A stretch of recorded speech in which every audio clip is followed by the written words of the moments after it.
श्रीमंत दगडूशेठ हलवाई गणपती मंदिर, बुधवार पेठ, पुणे. पुणे शहराच्या सांस्कृतिक आणि धार्मिक इतिहासात श्रीमंत दगडूशेठ हलवाई गणपती मंदिराचे स्थान अत्यंत महत्त्वाचे आहे. पुण्यातील गणपती म्हटले की डोळ्यांसमोर सर्वात पहिले श्रीमंत दगडूशेठ हलवाई हे नाव येते. नवसाला पावणारा गणपती म्हणून या दैवताची ख्याती जगभर आहे. या गणपतीला पुण्यातील सर्वात श्रीमंत आणि अत्यंत उदार दैवत मानले जाते. हे मंदिर आणि दरवर्षी येथे होणारा सार्वजनिक उत्सव पुण्याच्या सांस्कृतिक परंपरेचा अविभाज्य भाग मानला जातो. या मंदिराची स्थापना 1893 मध्ये झाली. त्यामागील कथा अशी की मूळचे लातूर जिल्ह्यातील औसा गावचे दगडूशेठ गाडवे हे व्यवसायानिमित्त पुण्यात आले. त्यांनी बुधवार पेठेत आपला मिठाईचा व्यवसाय सुरू केला. त्यांचा व्यवसाय खूप मोठा असल्याने लोक त्यांना हलवाई या नावाने ओळखू लागले.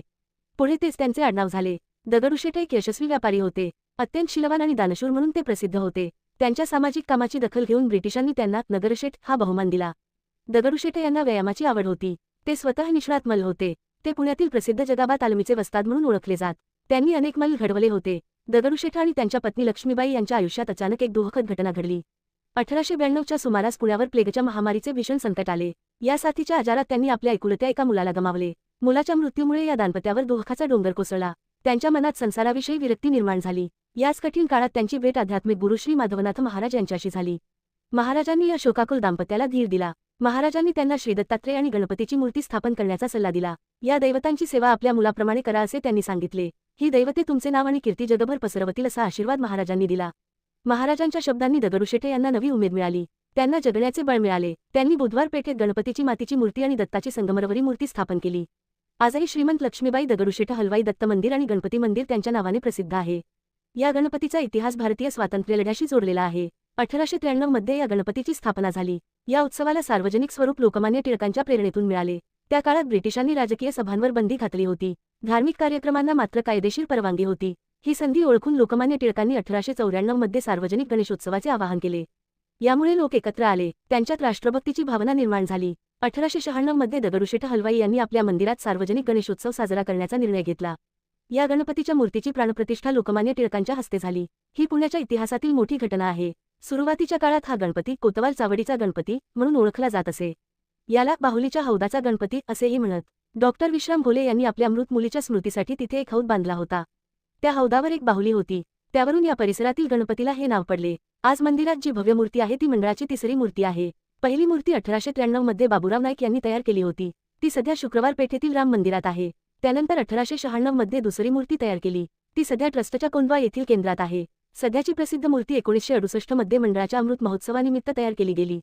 या मूर्तीची निर्मिती कर्नाटकचे प्रख्यात शिल्पकार श्री शंकरप्पा शिल्पी यांनी केली. मूर्ती बनवण्याचे काम सुरू असताना मोठे सूर्यग्रहण होते. या ग्रहणकाळात शिल्पकाराने देवाची विशेष आराधना केली. मूर्तीच्या उदरभागात एक सिद्ध केलेले श्रीयंत्र बसवले आहे. या यंत्रामुळे मूर्तीचे आध्यात्मिक तेज काळानुसार वाढत राहील अशी भक्तांची श्रद्धा आहे. दगडूशेठ हलवाई गणपतीचे आकर्षण अनेक दिग्गज व्यक्तींना आहे. गानसम्राज्ञी लता मंगेशकर यांनी वयाच्या 8व्या वर्षी आपले पहिले गाणे याच गणपतीच्या मंडपात गायले होते. भारताचे माजी राष्ट्रपती फखरुद्दीन अली अहमद यांनी 1975 मध्ये या गणपतीची आरती केली होती. महानायक अमिताभ बच्चन यांच्या पत्नी जया बच्चन यांनी या गणपतीला नवस बोलला होता. अमिताभ बच्चन बरे झाल्यानंतर त्यांनी स्वतः पुण्यात येऊन गणपतीला सोन्याचे कान अर्पण केले. आजही अनेक कलाकार, राजकारणी आणि खेळाडू या गणपतीच्या दर्शनासाठी येतात. या मंदिराची स्थापत्यशैली प्राचीन भारतीय मंदिर परंपरा आणि आधुनिक भव्यता यांचा संगम आहे. मंदिराचे मुख्य बांधकाम दगडी आणि संगमरवरी पाषाणात केले आहे. प्रवेशद्वार अत्यंत भव्य आणि नक्षीदार आहे. या मंदिराचे वैशिष्ट्य म्हणजे येथील भिंतींना लावलेली काचेची तावदाने. यामुळे मुख्य रस्त्यावरून ये-जा करणाऱ्या भक्तांना गणेशाचे दर्शन सहज घेता येते. मंदिराच्या गर्भगृहातील भिंतींवर बारीक आणि कलात्मक नक्षीकाम केले आहे. गर्भगृहाच्या मध्यभागी 7.5 फूट उंच आणि 4 फूट रुंद अशी गणेशाची सुंदर मूर्ती आहे. ही मूर्ती भव्य आकारासोबतच सुबकता आणि तेजामुळे भाविकांना भुरळ घालते. गणपतीचे कान, हात आणि मुकुट शुद्ध सोन्याचे आहेत. त्यावर हिरे, माणके आणि पाचू यांसारखी मौल्यवान रत्ने आहेत. मंदिराचे शिखर आणि कळस पारंपरिक भारतीय स्थापत्यशैलीची साक्ष देतात. मंदिराच्या छतावरील कटल्यावर स्वस्तिक चिन्ह आणि मंगल कलश यांची सजावट आहे. हे शिखर अनेक स्तरांमध्ये विभागलेले आहे. वरच्या दिशेला ते निमुळते होत जाते. संपूर्ण शिखराला सोनेरी झळाळी दिली आहे. त्यावर सूर्यप्रकाश पडल्यावर ते अधिक सुंदर दिसते. शिखराच्या प्रत्येक स्तरावर कोरीव काम केले आहे. त्यामध्ये लहान मेघडंबरी आणि गवाक्षांची रचना आहे. शिखराच्या शिरोभागी सोन्याचा कळस आहे. मुख्य शिखराच्या आजूबाजूला लहान आकाराचे घुमट आणि छत्र्यांची रचना केली आहे. यामुळे ही वास्तू एखाद्या राजवाड्यासारखी भासते. रात्रीच्या वेळी जेव्हा या शिखरावर विद्युत रोषणाई केली जाते तेव्हा मंदिराचे सौंदर्य अधिकच खुलते. या मंदिरात गणेश जयंती, संकष्ट चतुर्थी आणि विनायक चतुर्थी यांसारखे सण साजरे होतात. गणेशोत्सवाच्या काळात येथे दरवर्षी देशातील प्रसिद्ध मंदिरांचे भव्य देखावे साकारले जातात. अनंत चतुर्दशीच्या विसर्जन मिरवणुकीत या गणपतीचा रोषणाई केलेला रथ पाहण्यासाठी हजारो नागरिक गर्दी करतात. ऋषीपंचमीच्या दिवशी होणारे हजारो महिलांचे सामूहिक अथर्वशीर्ष पठण हा येथील शिस्तबद्ध उपक्रम आहे. दररोज सकाळी 5:30 ते रात्री 11 वाजेपर्यंत भाविकांना या गणपतीचे दर्शन घेता येते. सकाळी, दुपारी व सायंकाळी येथे आरती केली जाते. यासह अभिषेक आणि मूर्तीचा शृंगार केला जातो. रात्री 10:30 वाजता शेजारती होते. श्रीमंत दगडूशेठ हलवाई गणपती ट्रस्ट शैक्षणिक महत्त्वासोबतच आरोग्य आणि सामाजिक क्षेत्रातही मोठे योगदान देते. गरीब विद्यार्थ्यांना